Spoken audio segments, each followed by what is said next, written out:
정숙은 아침마다 같은 시간에 눈을 떴습니다. 남편 태식이 은퇴한 뒤로 두 사람의 하루는 늘 비슷하게 흘러갔어요. 아침밥을 차리고 태식은 신문을 보고 정숙은 설거지를 마친 뒤 장을 보러 나갔습니다. 그렇게 조용하고 단순한 날들이 이어지는 줄 알았습니다. 그런데 어느 봄날부터 태식의 움직임이 조금씩 달라지기 시작했습니다.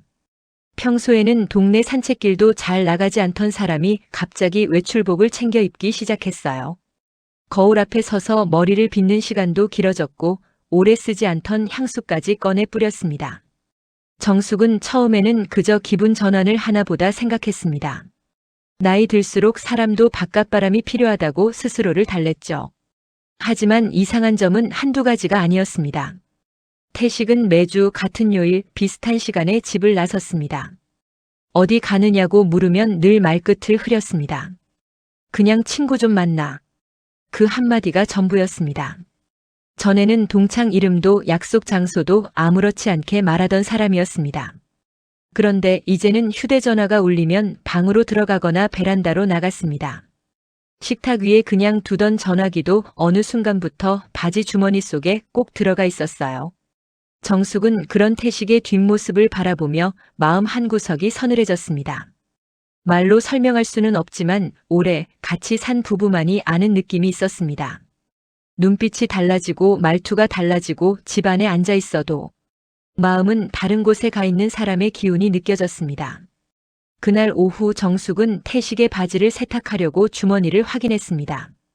동전 몇 개와 오래된 영수증이 나왔고 마지막으로 접힌 작은 메모지가 손끝에 걸렸습니다. 정숙은 별 생각 없이 종이를 펼쳤다가 그대로 멈춰 섰습니다. 메모지에는 낯익은 이름 하나가 적혀 있었습니다. 미영. 그리고 그 아래에는 오래전 두 사람이 살던 동네 근처 카페 주소와 날짜가 적혀 있었습니다. 정숙의 손이 가늘게 떨렸습니다. 그 이름은 정숙이 잊고 싶어도 잊을 수 없는 이름이었습니다. 20년 전 태식이 온 집을 뒤흔들었던 그 여자였습니다. 그때 정숙은 자식들 때문에 참고 시부모 때문에 참고 세상 눈 때문에 또 참았습니다. 태식이 무릎을 꿇고 다시는 만나지 않겠다고 했을 때 정숙은 무너진 마음을 억지로 붙잡고 가정을 지켰습니다. 그런데 그 이름이 다시 태식의 주머니에서 나온 것입니다. 정숙은 그날 아무 말도 하지 않았습니다. 메모지를 다시 접어 식탁 위 작은 서랍에 넣어두었습니다. 그리고 다음 약속 날짜가 올 때까지 태식의 움직임을 조용히 지켜봤습니다. 며칠 뒤 태식은 평소보다 더 말끔한 셔츠를 입고 나왔습니다. 구두까지 닦아 쉬는 모습이었습니다. 정숙은 부엌에서 물컵을 닦으며 태식의 등을 바라봤습니다. 오늘도 친구 만나러 가요? 태식은 잠깐 멈칫했지만 곧 태연한 얼굴로 고개를 끄덕였습니다. 응. 늦지 않을 거야. 정숙은 더 묻지 않았습니다. 태식이 현관문을 닫고 나간 뒤 정숙은 잠시 자리에 서 있었습니다. 그리고 천천히 겉옷을 걸치고 집을 나섰습니다. 버스 정류장에서 태식의 뒷모습은 생각보다 쉽게 보였습니다. 그는 주변을 살피지도 않았습니다. 정숙이 자신을 따라올 거라고는 전혀 생각하지 않는 듯 했습니다. 태식은 택시를 잡아탔고 정숙도 조금 떨어진 곳에서 다른 택시에 올랐습니다. 도착한 곳은 메모지에 적혀있던 카페였습니다. 오래된 상가 1층에 있는 조용한 카페였고 창가 자리에는 이미 한 여자가 앉아 있었습니다. 정숙은 길 건너편에서 발걸음을 멈췄습니다. 태식이 카페 문을 열고 들어가자 그 여자는 자리에서 일어났습니다. 두 사람은 오래 알고 지낸 사람처럼 자연스럽게 마주 앉았습니다. 정숙은 유리창 너머로 그 여자의 얼굴을 바라봤습니다. 세월이 흘러주름은 늘었지만 그 얼굴을 알아보지 못할 리 없었습니다. 미영이었습니다. 태식은 정숙 앞에서는 보이지 않던 웃음을 짓고 있었습니다. 미영은 태식의 팔을 가볍게 건드리며 이야기를 이어갔습니다. 정숙은 그 장면을 보며 가슴 안쪽이 천천히 무너지는 것을 느꼈습니다. 분노보다 먼저 찾아온 것은 허탈함이었습니다. 20년 동안 지켜온 시간이 한순간에 우스워지는 기분이었습니다. 정숙은 카페 안으로 들어가지 않았습니다. 소리를 지르고 싶지도 않았고 당장 따지고 싶지도 않았습니다. 그저 두 사람의 모습을 오래 바라보다가 조용히 돌아섰습니다. 집으로 돌아온 정숙은 불을 켜지 않은 거실에 앉았습니다. 저녁이 되어 태식은 아무 일도 없었다는 듯 들어왔습니다. 그는 외투를 벗으며 생활비 이야기를 꺼냈습니다. 이번 달엔 좀 아꼈어. 나갈 돈이 많아. 정숙은 태식의 얼굴을 가만히 바라봤습니다. 조금 전까지 다른 여자 앞에서 웃고 있던 사람이었습니다. 그런 사람이 집에 와서는 돈을 아끼라고 말하고 있었습니다. 정숙은 대답하지 않았습니다. 그 침묵 속에서 오래전에 끝난 줄 알았던 상처가 다시 벌어지고 있었습니다. 그리고 정숙은 어렴풋이 느꼈습니다. 이번에는 단순히 참고 넘길 일이 아니라는 것을요. 그날 이후 정숙은 태식을 예전처럼 볼 수 없었습니다. 식탁에 마주 앉아도 남편의 얼굴보다 카페 창가에 앉아있던 불륜녀 미영의 얼굴이 먼저 떠올랐습니다. 태식은 아무 일도 없다는 듯 생활했습니다. 아침마다 밥을 먹고 신문을 펼치고 정숙이 차려준 국을 말없이 떠먹었습니다. 하지만 정숙은 알고 있었습니다. 집안의 평온은 껍데기뿐이라는 것을요. 태식의 마음은 이미 오래전 그 여자에게 가 있었고 이제는 그것을 숨기려는 노력조차 하지 않았습니다. 며칠 뒤 저녁 태식은 평소보다 일찍 식탁 앞에 앉았습니다. 정숙이 된장찌개를 내려놓자 그는 숟가락도 들기 전에 서류 봉투 하나를 꺼냈습니다. 하얀 봉투가 식탁 위에 놓이는 순간 정숙은 이미 좋지 않은 이야기가 시작될 것을 느꼈습니다. 태식은 한동안 말을 고르듯 입술을 다물고 있었습니다. 그러나 눈빛에는 망설임보다 결심이 더 짙었습니다. 우리 이제 그만 정리하자. 정숙은 처음엔 그 말뜻을 바로 받아들이지 못했습니다. 정리라는 말이 부부 사이에서 얼마나 차갑게 들릴 수 있는지 그 순간 새삼 알게 됐습니다. 태식은 봉투 안에서 종이를 꺼냈습니다. 그 안에는 협의이혼 신청서 양식과 재산 분할에 관한 간단한 메모가 들어 있었습니다. 정숙은 종이를 보면서도 손을 뻗지 않았습니다. 이 나이에 싸우면서 살 필요 없잖아. 남은 인생은 각자 편하게 사는 게 맞아.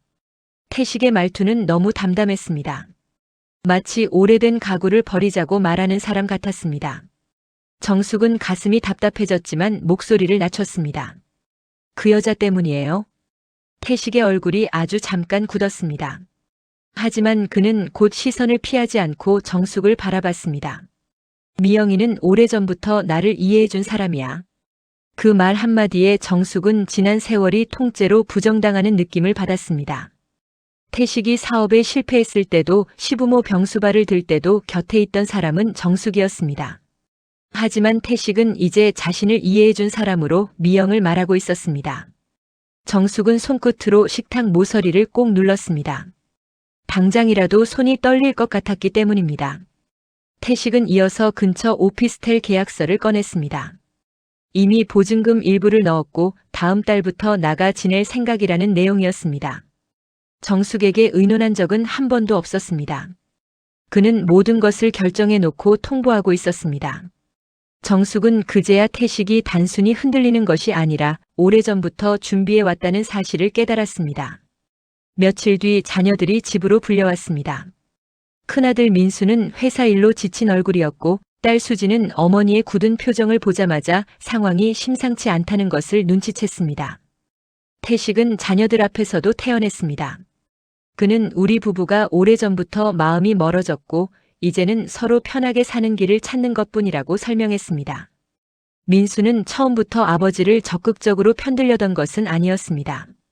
그는 부모의 갈등이 커지는 것이 두려웠습니다. 아버지가 예전부터 어머니와 성격이 맞지 않는다고 말해온 것도 기억하고 있었습니다. 그래서 민수는 이것을 불륜 문제가 아니라 노년 부부의 오래된 갈등으로 받아들이려 했습니다. 두 분 다 힘드시면 조금 떨어져 지내보는 것도 방법 아닐까요? 그 말에 정숙의 얼굴이 굳어졌습니다. 민수는 자신이 중립적으로 말한다고 생각했지만 정숙에게는 아버지의 편을 드는 말처럼 들렸습니다. 수지는 곧바로 민수를 바라봤습니다. 오빠가 상황을 너무 쉽게 보고 있다는 것을 알았기 때문입니다. 수지는 아버지 태식과 불륜녀 미영의 존재를 직접 확인해야 한다고 생각했습니다. 그러나 그 자리에서 모든 것을 쏟아내면 태식이 더 교묘하게 숨길 수도 있었습니다. 수지는 어머니의 손을 조용히 잡았습니다. 그 손이 얼음처럼 차가웠습니다. 태식은 자식들 앞에서 본인을 불쌍한 사람처럼 보이게 만들었습니다. 평생 가족을 위해 일했으니 이제 조금은 자신을 위해 살고 싶다는 시기였습니다. 민수는 그 말에 마음이 흔들렸습니다. 은퇴 후 외로워하던 아버지의 모습이 떠올랐기 때문입니다. 하지만 정숙은 그 말 뒤에 숨은 잔인함을 보았습니다. 가족을 위해 살았다는 사람이 가족을 버릴 준비를 하고 있었습니다. 그것도 20년 전 가정을 무너뜨렸던 여자에게 다시 돌아가기 위해서였습니다. 며칠 지나지 않아 친척들 사이에도 소문이 돌기 시작했습니다. 태식이 먼저 연락을 돌린 탓이었습니다. 그는 정숙과 성격 차이가 심해 이혼을 생각 중이라고 말했습니다. 불륜녀 미영에 대한 이야기는 쏙 빼놓았습니다. 밤이 깊어지면 정숙은 거실에 혼자 앉아 있었습니다. 태식은 방 안에서 누군가와 짧게 통화했습니다. 목소리는 작았지만 그 조심스러운 말투가 오히려 모든 것을 말해주고 있었습니다. 정숙은 더 이상 예전처럼 눈물만 흘리지 않았습니다. 남편의 배신보다 더 무서운 것은 그가 모든 사람 앞에서 자신을 문제 있는 아내로 만들고 있다는 사실이었습니다. 그 순간 정숙의 마음속에 조용한 결심이 생겼습니다. 이번에는 그냥 참고 넘어가지 않겠다는 결심이 섰습니다. 정숙은 점점 잠을 이루지 못하는 날이 많아졌습니다. 새벽에 눈을 뜨면 가장 먼저 거실부터 바라보게 됐습니다. 혹시 태식이 또 몰래 나간 건 아닌지 확인하는 습관이 생긴 것입니다. 한 집에 살고 있지만 두 사람 사이에는 이미 차가운 벽이 세워져 있었습니다. 태식은 오히려 더 당당해졌습니다. 예전처럼 눈치를 보지도 않았고 외출 시간도 점점 길어졌습니다. 휴대전화는 비밀번호가 바뀌어 있었고 통화 목록도 자주 지워졌습니다. 정숙은 남편이 자신을 완전히 속이려 한다는 사실에 씁쓸함을 느꼈습니다. 수지는 그런 어머니를 가만히 보고만 있지 않았습니다. 그녀는 아버지의 행동이 단순한 바람 문제가 아니라는 느낌을 받고 있었습니다. 태식은 지나치게 계획적으로 움직이고 있었고 돈 문제까지 얽혀 있다는 의심이 들었습니다. 어느 날 저녁 태식은 샤워를 하러 욕실에 들어갔습니다. 수지는 거실에 놓인 차키를 바라보다가 조용히 차량으로 내려갔습니다.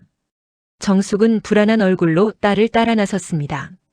지하 주차장은 늦은 밤이라 사람 그림자조차 드물었습니다. 수지는 차량 문을 열었습니다. 그리고 운전석에 앉아 내비게이션 최근 목적지 기록부터 확인했습니다. 기록에는 낯선 주소들이 반복적으로 저장돼 있었습니다. 외곽 신도시의 오피스텔, 작은 개인 병원, 강변 근처 카페가 일정한 간격으로 계속 나타났습니다. 수지는 휴대전화로 날짜와 장소를 하나씩 촬영했습니다. 정숙은 화면 속 주소들을 바라보며 입술을 깨물었습니다. 태식이 단순히 사람을 만나는 정도가 아니라 거의 생활하듯 드나들고 있다는 느낌이 들었기 때문입니다. 수지는 이어 블랙박스 영상을 확인했습니다. 영상 속 태식은 몇 차례 같은 장소 앞에 차를 세우고 있었습니다. 잠시 후 화면 한쪽으로 익숙한 여자가 나타났습니다. 미영이었습니다. 미영은 자연스럽게 조수석 문을 열고 차에 올라탔습니다. 두 사람은 오래된 부부처럼 익숙한 움직임을 보였습니다. 어떤 날은 태식이 직접 미영의 가방을 들어줬고 또 어떤 날은 병원 앞에서 약봉투를 챙겨주는 모습도 찍혀 있었습니다.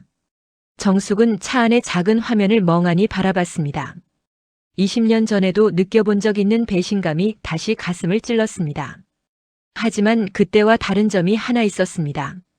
이번에는 태식이 숨기려 하지 않는다는 것이었습니다. 수지는 차분하게 영상을 저장했습니다. 그녀는 감정적으로 움직이면 안 된다고 생각했습니다.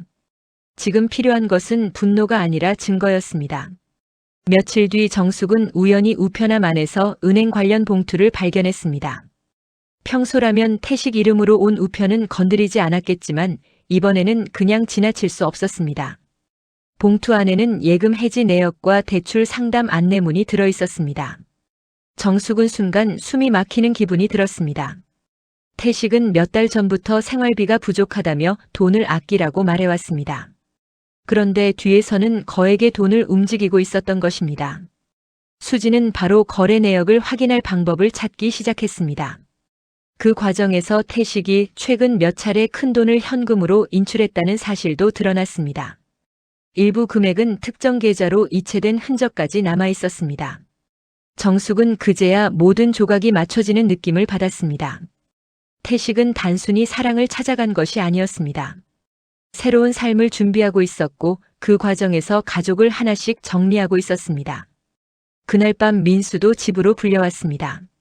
수지는 차량 내비 기록과 블랙박스 영상을 조용히 보여줬습니다. 민수는 처음에는 당황한 얼굴로 화면만 바라봤습니다. 그래도 두 분이 그냥 만나는 걸 수도 있잖아. 민수의 목소리에는 아직 미련이 남아 있었습니다. 그는 끝까지 상황을 심각하게 받아들이고 싶지 않았습니다. 아버지가 정말 가족을 버릴 만큼 무책임한 사람이라는 사실을 인정하기 싫었던 것입니다. 수지는 냉정한 얼굴로 은행 서류까지 꺼내놓았습니다. 생활비는 줄이면서 외부 지출은 늘어나고 있었고 현금 인출도 반복되고 있었습니다. 이건 단순한 만남이 아니야. 아빠 지금 뭔가 준비하고 있어. 민수는 말없이 서류를 넘겨봤습니다. 그의 얼굴에서 조금씩 당황한 기색이 짙어졌습니다. 지금까지 자신이 아버지 말만 믿고 상황을 너무 가볍게 본 건 아닌지 흔들리기 시작했습니다. 반면 태식은 점점 더 늦게 귀가했습니다. 집 안 분위기가 얼어붙고 있다는 것을 알면서도 전혀 신경 쓰지 않는 눈치였습니다. 오히려 어딘가 들뜬 사람처럼 보일 때도 있었습니다. 정숙은 밤늦게 현관문 열리는 소리를 들으며 거실에 앉아 있었습니다. 태식은 그녀와 눈도 마주치지 않은 채 방으로 들어갔습니다. 그 뒷모습을 바라보던 정숙은 천천히 두 손을 모았습니다. 이제는 분명해졌습니다. 태식은 단순히 마음이 흔들린 것이 아니었습니다. 가족을 떠날 준비를 아주 오래전부터 차근차근 해오고 있었던 것입니다. 며칠 동안 집안은 이상할 정도로 조용했습니다. 태식은 여전히 외출을 반복했고 정숙은 더 이상 이유를 묻지 않았습니다. 두 사람은 같은 공간 안에서 서로 다른 세상을 사는 사람처럼 지냈습니다. 하지만 수지는 멈추지 않았습니다. 그녀는 아버지가 숨기고 있는 것이 아직 더 있다고 확신하고 있었습니다. 차량 기록과 은행 서류만으로는 설명되지 않는 움직임이 계속 보였기 때문입니다. 어느 오후 태식은 급하게 외출했습니다. 휴대전화 통화를 하며 허둥지둥 집을 나가는 모습이 평소보다 더 초조해 보였습니다. 수지는 현관문이 닫히자마자 천천히 아버지 방으로 들어갔습니다. 정숙은 방문 앞에서 불안한 얼굴로 서 있었습니다. 남의 물건을 뒤지는 일 자체가 평생 해보지 않은 일이었기 때문입니다. 하지만 이제는 상황이 달랐습니다. 모른 척 하다가는 모든 것을 잃을 수도 있다는 두려움이 점점 커지고 있었습니다. 수지는 책상 서랍과 파일처를 하나씩 확인했습니다. 처음에는 별다른 것이 나오지 않았습니다. 보험 서류와 병원 영수증, 오래된 공과금 봉투뿐이었습니다. 그러다 책장 아래쪽 깊숙한 곳에서 두꺼운 갈색 봉투 하나가 발견됐습니다. 겉면에는 부동산 관련 서류라고 적혀 있었습니다. 수지는 순간 손끝이 굳는 느낌을 받았습니다. 봉투 안에는 여러 장의 계약서 사본이 들어 있었습니다. 아파트 등기부등본, 중개업소 명함, 매매 상담 내역서까지 함께 들어 있었습니다. 그리고 가장 아래에는 현재 가족이 살고 있는 아파트 매매 계약 초안이 있었습니다. 정숙은 종이를 들여다보다 그대로 자리에 주저앉았습니다. 집을 팔겠다는 내용이었습니다. 그것도 자신 몰래 진행되고 있었습니다. 계약 예정 금액은 시세보다 훨씬 낮았습니다. 급하게 현금화하려는 흔적이 분명했습니다. 중개업소 메모에는 빠른 정리 희망, 즉시 계약 가능 같은 문장이 적혀 있었습니다. 수지는 얼굴이 굳었습니다. 태식은 단순히 이혼만 준비하는 것이 아니었습니다. 가족이 사는 집 자체를 처분하려 하고 있었습니다. 정숙은 떨리는 목소리로 중얼거렸습니다. 여길 팔면 나는 어디 가라는 거니? 그 집은 정숙에게 단순한 부동산이 아니었습니다.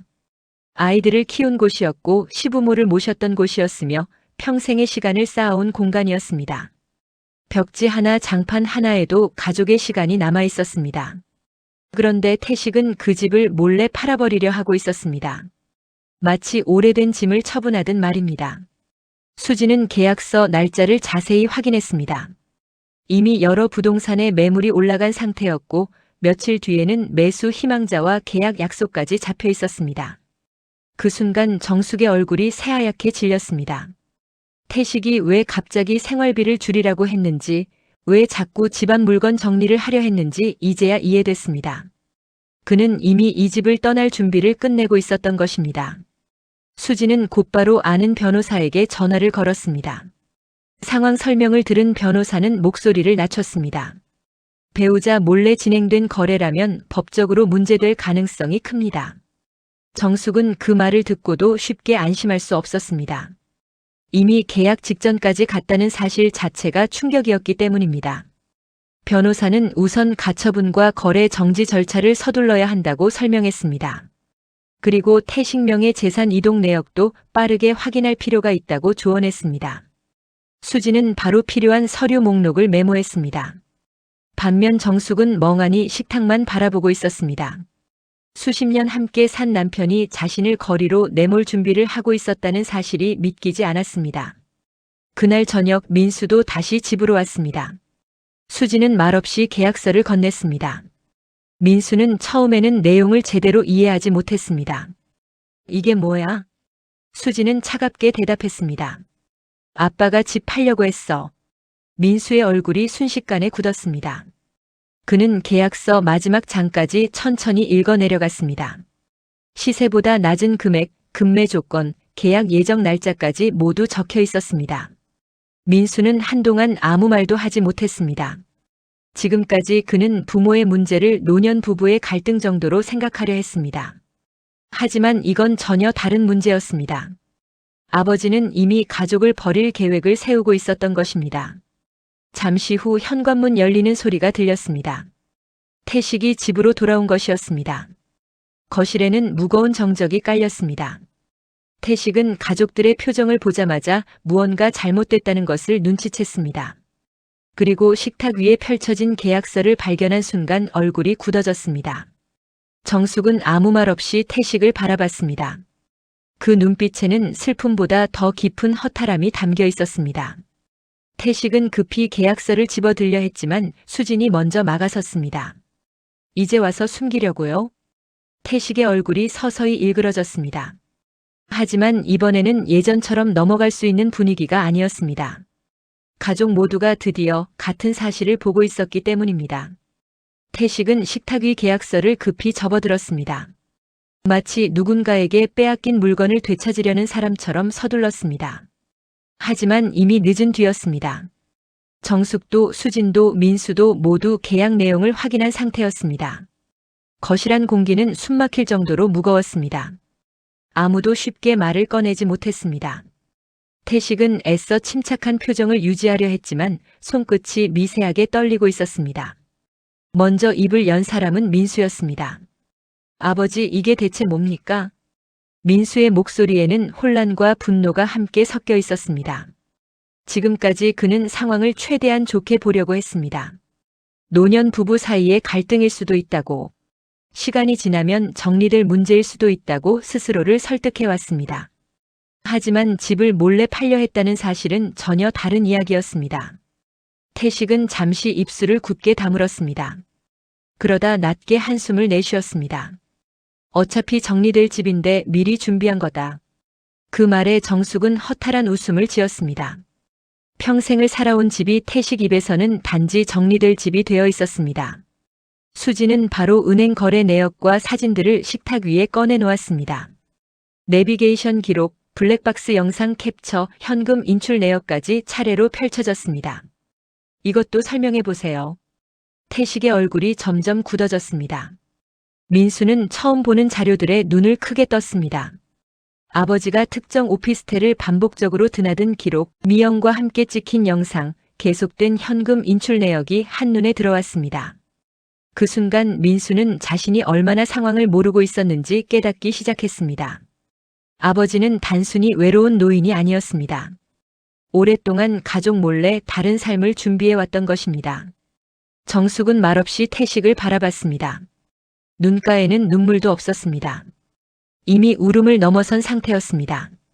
당신 정말 우리 가족 모두를 버리려고 했어요? 정숙의 목소리는 크지 않았지만 방안을 무겁게 눌렀습니다. 태식은 시선을 피했습니다. 그 모습에 민수는 결국 참지 못했습니다. 왜 엄마한테까지 거짓말했어요?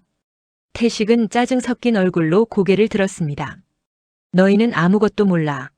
내가 평생 어떻게 살았는지. 그 말은 오히려 불을 붙였습니다. 수지는 차갑게 웃었습니다. 그래서 가족 몰래 집까지 팔아요? 태식은 순간 말을 잃었습니다.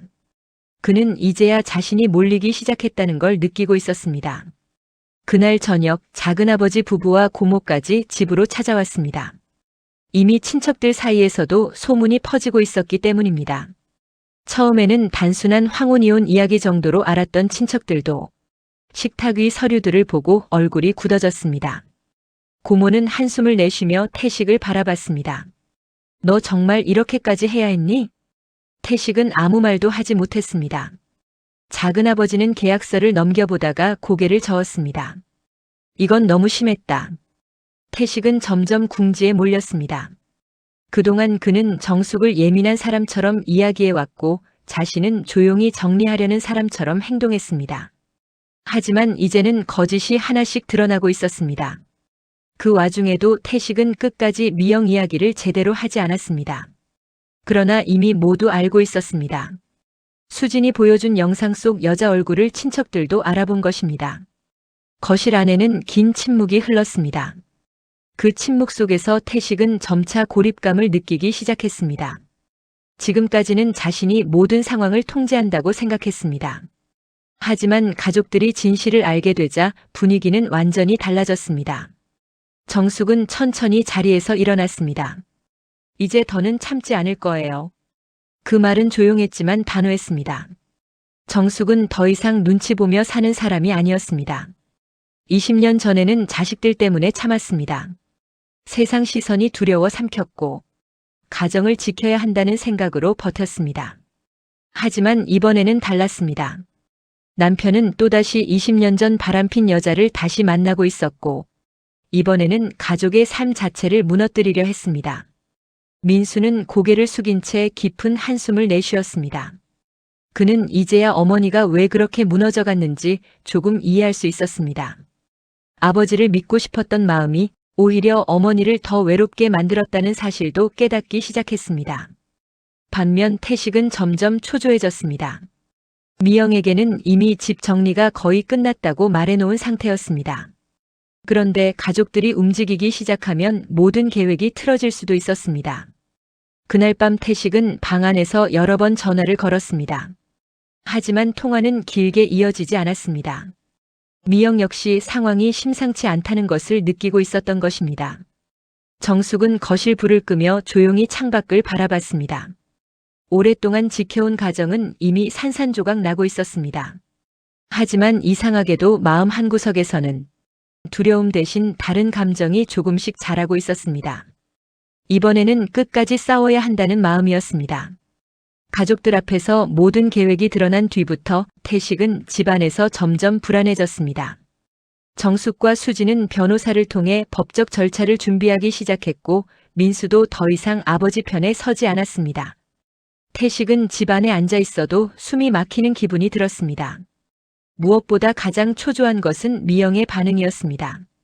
태식은 이미 미영에게 곧 집 정리가 되면 함께 지방으로 내려가 조용히 살자고 말해놓은 상태였습니다. 하지만 가족들이 움직이기 시작하면서 상황은 완전히 꼬여버렸습니다. 그날 오후 태식은 급하게 외출 준비를 했습니다. 셔츠 단추를 채우는 손이 평소보다 서툴렀습니다. 정숙은 그런 모습을 말없이 바라봤습니다.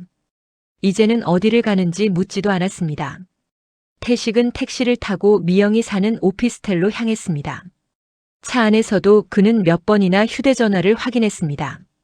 보낸 메시지는 읽혀 있었지만 답장은 오지 않았습니다. 불안감이 가슴 안에서 점점 커졌습니다. 오피스텔 앞에 도착한 태식은 급히 건물 안으로 들어갔습니다. 하지만 초인종을 눌러도 안에서는 한동안 아무 반응이 없었습니다. 잠시 뒤 문이 열렸고 미영이 차가운 얼굴로 나타났습니다. 예전처럼 반갑게 웃어주지도 않았고 안으로 들어오라는 말도 하지 않았습니다. 태식은 당황한 얼굴로 미영을 바라봤습니다. 왜 연락이 안 돼? 미영은 주변을 한번 살피더니 짜증 섞인 표정을 지었습니다. 당신 가족들까지 다 알게 됐다면서요. 태식은 목소리를 낮추며 상황을 설명하려 했습니다. 조금만 기다리면 모든 것이 깨끗이 정리될 수 있다고. 아직 끝난 게 아니라고 말했습니다. 하지만 미영의 얼굴은 점점 굳어졌습니다. 난 일이 복잡해지는 게 싫어요. 그 말에 태식은 순간 얼어붙었습니다. 20년 전 자신을 바라보던 눈빛과는 전혀 달랐습니다. 지금 미영의 얼굴에는 사랑보다 귀찮음이 먼저 보였습니다. 태식은 다급해졌습니다. 당신 때문에 여기까지 온 거야. 그러나 미영은 냉정했습니다. 내가 언제 집까지 팔라고 했어요? 태식은 말문이 막혔습니다. 분명 두 사람은 함께 살기로 했고, 태식은 그것을 위해 가족까지 버리며 모든 걸 정리하려 했습니다. 하지만 이제 와서 미영은 한 발 뒤로 물러나고 있었습니다. 그 순간 오피스텔 복도 끝에서 낯선 남자 한 명이 걸어왔습니다. 태식은 본능적으로 시선을 돌렸습니다. 남자는 자연스럽게 미영 옆에 섰고 두 사람은 익숙한 분위기였습니다. 태식의 얼굴이 굳었습니다. 누구야? 미영은 짧게 대답했습니다. 친한 지인이에요. 태식은 머리를 세게 얻어맞은 기분이 들었습니다. 미영은 이미 자신만 바라보고 있지 않았던 것입니다. 오히려 상황이 불리해지자 태식을 버리고 다른 사람에게 기대려는 듯 보였습니다. 태식은 순간 숨이 턱 막혔습니다. 자신은 평생의 가족을 버리면서까지 붙잡으려 했던 관계가 이토록 허망하게 무너지고 있다는 사실이 믿어지지 않았습니다. 미영은 더 이상 긴 이야기를 하지 않았습니다. 오히려 태식에게 앞으로 찾아오지 말라고 말했습니다. 문이 닫히는 순간 태식은 한동안 그 자리에 멍하니 서 있었습니다. 복도 조명은 차갑게 빛나고 있었고 엘리베이터 소리만 멀리서 들렸습니다. 밖으로 나온 태식은 갈 곳이 떠오르지 않았습니다. 집으로 돌아가기에는 가족들의 시선이 두려웠고 그렇다고 이미 돌아선 미영의 마음도 돌이킬 자신이 없었습니다. 그날 밤 태식은 예약해둔 오피스텔 계약도 취소됐다는 연락을 받았습니다. 중개업소에서는 가족 문제로 법적 분쟁 가능성이 있다는 이야기를 들었다며 계약 진행이 어렵다고 말했습니다. 태식은 결국 근처 모텔에서 하룻밤을 보냈습니다. 좁은 방 안에는 퀴퀴한 냄새가 가득했고 오래된 형광등 불빛이 천장을 희미하게 비추고 있었습니다. 태식은 침대 끝에 앉아 멍하니 벽만 바라봤습니다.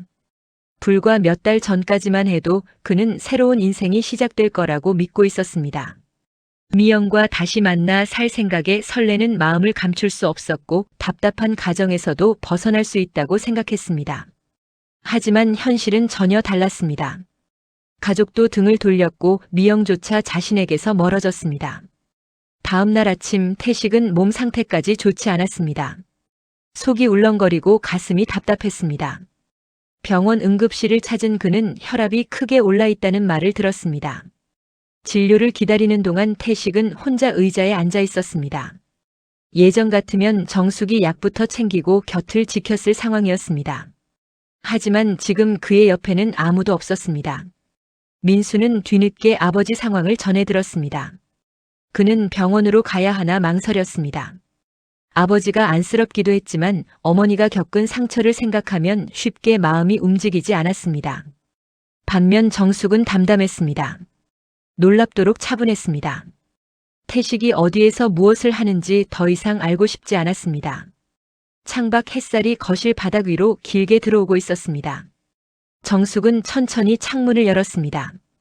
그리고 아주 오랜만에 깊게 숨을 들이마셨습니다. 누군가는 무너지고 있었지만 누군가는 조금씩 이겨내고 있었습니다. 태식이 집을 떠난 뒤 집안 분위기는 이전과 조금씩 달라지기 시작했습니다. 물론 상처가 하루아침에 사라진 것은 아니었습니다. 거실 한쪽에 놓인 태식의 오래된 안경만 봐도 정숙은 한동안 멍하니 서 있곤 했습니다. 정숙은 오랫동안 눈치를 보며 살아왔습니다. 남편 기분을 살폈고 시댁 식구들 말을 먼저 챙겼으며 자식들에게 부담이 될까 속마음을 숨기며 살았습니다. 그런 삶이 너무 오래 이어져서 어느 순간부터는 자기 자신이 무엇을 좋아하는지도 잊고 있었습니다. 하지만 이번 일은 정숙 안에 무언가를 완전히 바꿔놓았습니다. 더는 참고만 살 수 없다는 생각이 마음 깊숙이 자리 잡기 시작한 것입니다. 수지는 변호사와 함께 재산 관련 절차를 차근차근 진행했습니다. 태식이 몰래 집을 매각하려 했던 기록과 금융거래 내역도 정리됐습니다. 변호사는 배우자 동의 없이 진행된 거래는 법적으로 문제가 될 수 있다고 다시 설명했습니다. 정숙은 처음에는 그런 이야기조차 어렵게 느껴졌습니다. 서류 이름도 낯설었고 법률 용어는 더 복잡했습니다. 하지만 수지는 어머니 옆에서 하나씩 설명해 줬습니다. 엄마는 이제 엄마 목 잘 지키면 돼. 그 말에 정숙은 조용히 고개를 끄덕였습니다. 평생 가족을 위해 살았지만 정작 자신의 몫은 제대로 챙겨본 적이 없다는 생각이 들었습니다. 며칠 뒤 민수도 다시 집으로 찾아왔습니다. 그는 예전보다 훨씬 수척한 얼굴이었습니다. 민수는 현관 앞에서 한참 머뭇거리다가 어렵게 입을 열었습니다. 엄마 미안해. 정숙은 아들의 얼굴을 가만히 바라봤습니다. 민수는 처음부터 나쁜 마음이 있었던 것은 아니었습니다. 그저 아버지를 믿고 싶었고 부모가 무너지지 않기를 바랐을 뿐이었습니다. 하지만 그 마음이 결과적으로 어머니를 더 외롭게 만들었다는 사실을 이제야 깨닫고 있었습니다. 정숙은 조용히 아들에게 물 한 잔을 내왔습니다. 이제 알았으면 됐다. 민수는 그 짧은 말에 더 고개를 들지 못했습니다. 그는 어머니 손등에 어느새 짙어진 검버섯과 거친 주름을 바라봤습니다. 그 손으로 자신과 수진을 키웠다는 사실이 뒤늦게 가슴을 눌렀습니다. 한편 태식은 계속 연락을 시도했습니다. 처음에는 민수에게 전화했고 나중에는 정숙에게 직접 문자까지 보냈습니다. 몸 상태가 좋지 않다는 얘기와 잠깐 얼굴이라도 보자는 내용이었습니다. 정숙은 문자 화면을 한참 바라보다가 조용히 휴대전화를 내려놓았습니다. 예전 같으면 마음이 흔들렸을지도 몰랐습니다. 하지만 지금은 달랐습니다. 불쌍함과 용서는 서로 다른 문제라는 걸 이제는 알고 있었습니다.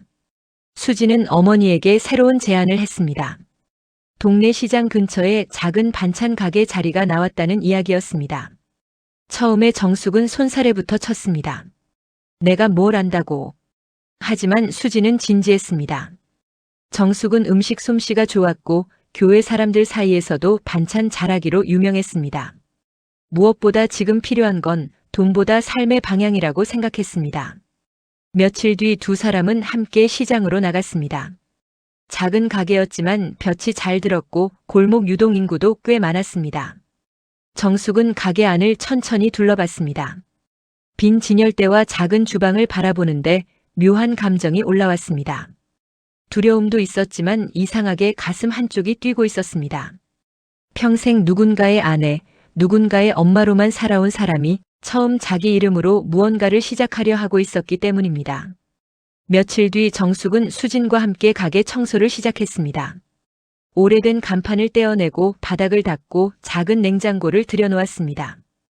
교회 권사 몇 명도 소식을 듣고 와서 일을 도왔습니다. 언니, 이제부터는 언니 인생 살아야죠. 그 말을 들은 정숙은 잠시 웃었습니다. 아주 오래전 이후 처음으로 마음 편한 웃음이었습니다. 반면 태식은 점점 더 초라해지고 있었습니다. 몸 상태는 쉽게 회복되지 않았고 미영과의 연락도 끊긴 상태였습니다. 가끔 민수에게 전화를 걸어 가족의 안부를 물어보는 정도였습니다.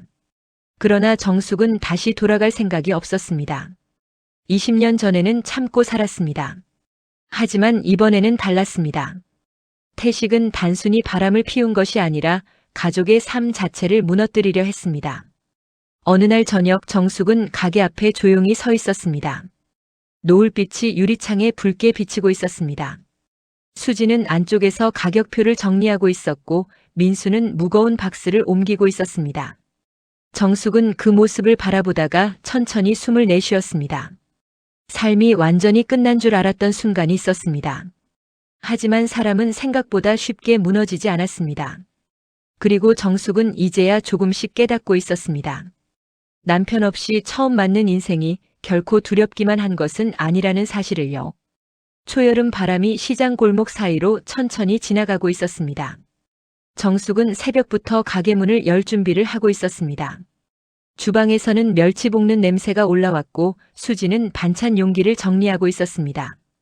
가게는 아직 크지 않았지만 조금씩 단골이 생기고 있었습니다.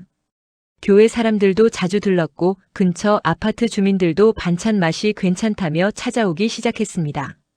정숙은 계산대 앞에 앉아 손님들과 짧게 인사를 나누는 시간이 이제 제법 익숙해졌습니다. 몇 달 전까지만 해도 상상도 못했던 모습이었습니다. 그때의 정숙은 하루 종일 집안에서 남편 눈치만 보며 살았습니다. 하지만 지금은 스스로 하루를 시작하고 스스로 번 돈으로 하루를 마무리하고 있었습니다. 반면 태식의 시간은 완전히 다른 방향으로 흘러가고 있었습니다. 태식은 작은 병원 병실 창가에 혼자 앉아 있었습니다. 혈압과 심장 문제로 입원을 반복하면서 몸은 눈에 띄게 약해졌습니다. 예전처럼 큰 소리로 말하던 모습도 사라졌습니다. 머리카락은 더 휘어졌고 얼굴에는 깊은 피로가 남아 있었습니다. 병실 안은 조용했습니다. 텔레비전에서는 낮 뉴스가 흘러나오고 있었지만 태식은 화면조차 제대로 보지 않았습니다. 침대 옆 작은 테이블 위에는 먹다 남은 죽과 약봉지가 놓여 있었습니다. 한때 그는 새로운 인생이 시작될 거라고 믿었습니다. 내 연녀 미영과 함께 자유롭게 살 수 있을 거라고 생각했고 가족에게서 벗어나면 행복해질 줄 알았습니다. 하지만 남은 것은 좁은 병실과 끊어진 인간관계뿐이었습니다. 미영은 이후 단 한 번도 병원에 오지 않았습니다. 전화조차 받지 않았습니다. 처음에는 태식도 화가 났습니다. 하지만 시간이 지나면서 그는 조금씩 알게 됐습니다. 결국 끝까지 자기 곁을 지켜준 사람은 내연녀 미영이 아니라 아내 정숙이었다는 사실을요. 며칠 뒤 민수가 병실을 찾았습니다. 민수는 문 앞에서 한동안 서 있다가 천천히 안으로 들어왔습니다. 태식은 아들을 보자 반가운 표정을 지으려 했지만 어색한 웃음만 남았습니다. 민수는 작은 한숨을 내쉬며 의자에 앉았습니다. 아버지가 안쓰럽지 않은 것은 아니었습니다. 하지만 어머니가 울던 모습도 여전히 머릿속에 남아 있었습니다. 잠시 침묵이 흐른 뒤 태식이 조심스럽게 물었습니다. 엄마는 잘 지내냐? 민수는 잠시 말을 고르다가 천천히 대답했습니다. 잘 지내요. 가게도 자리 잡아가고요. 그 말을 들은 태식은 고개를 천천히 숙였습니다. 정숙이 자신 없이도 잘 살아가고 있다는 사실이 이상하게 가슴을 무겁게 눌렀습니다. 예전에는 당연하다고 생각했습니다. 정숙은 언제나 집에 있었고 자신을 기다렸으며 어떤 일을 해도 결국 받아줄 사람이라고 믿었습니다. 그래서 함부로 행동했습니다. 상처를 줘도 괜찮을 거라고 착각했습니다. 하지만 이제는 아니었습니다. 정숙은 이미 자신의 삶을 찾아가고 있었습니다. 병실 창밖으로 햇빛이 들어오고 있었습니다. 태식은 그 빛을 멍하니 바라보다가 낮게 중얼거렸습니다. 내가 너무 늦었구나. 민수는 아무 대답도 하지 못했습니다. 어떤 말로도 이미 지나간 시간을 되돌릴 수는 없다는 걸 알고 있었기 때문입니다. 한편 정숙은 시장 가게 앞에 서서 새로 들어온 채소 상자를 정리하고 있었습니다. 수지는 안쪽에서 손님 주문을 받고 있었고 가게 안에서는 사람들 웃음소리가 들려왔습니다. 정숙은 잠시 허리를 펴고 하늘을 올려다봤습니다. 맑은 햇살이 골목 위로 부드럽게 내려오고 있었습니다. 상처가 완전히 사라진 것은 아니었습니다. 배신당했던 기억도 쉽게 잊히지 않을 것입니다. 하지만 그렇다고 남은 인생까지 무너진 채 살아갈 필요는 없었습니다. 정숙은 천천히 가게 문을 열었습니다. 문 위에 달린 작은 종이 맑은 소리를 냈습니다. 그리고 정숙은 환하게 들어오는 햇살 속으로 한 걸음씩 걸어 들어갔습니다.